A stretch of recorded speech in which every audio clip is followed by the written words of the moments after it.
the speech is What Brings Us Together? What Brings Us Together? Mars Chu.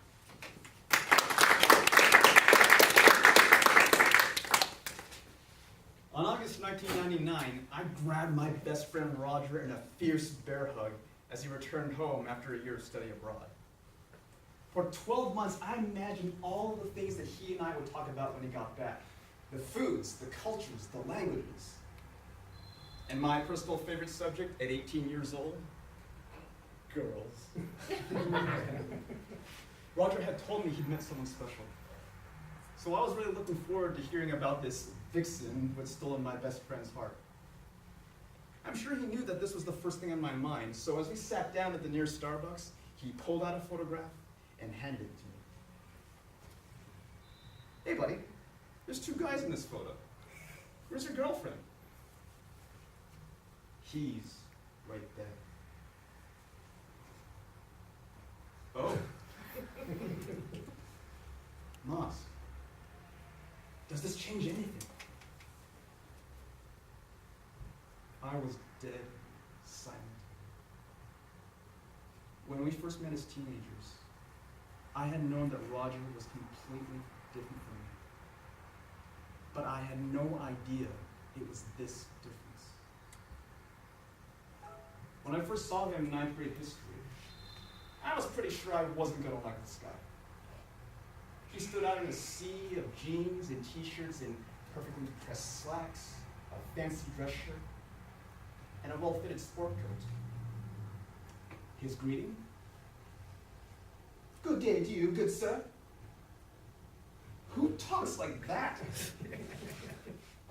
Well, Roger not only talked differently, he walked differently, like an aristocrat.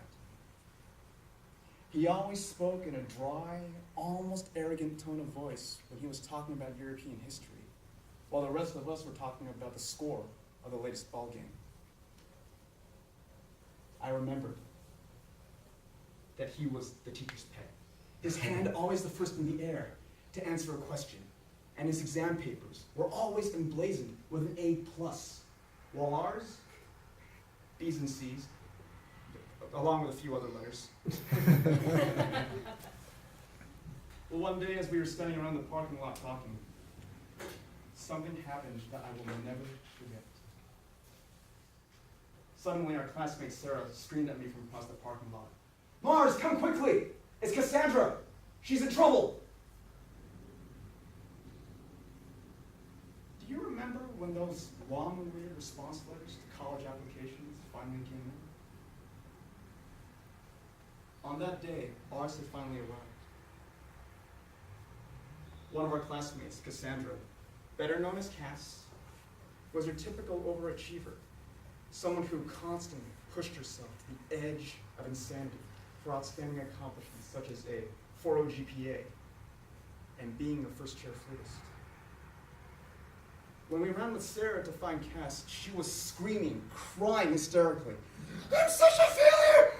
What am I going to tell my parents?" It was shocking to all of us, but it was particularly devastating to her to learn that she hadn't made it into the college of her choice. And I didn't know how to help her. But it's what happened next that I will never forget. I witnessed the size of my friend Roger's heart. As I stood there in stunned silence, he immediately sat down next to her, draped an arm over her shoulders, and said, "You are no failure. You are a wonderful, beautiful human being."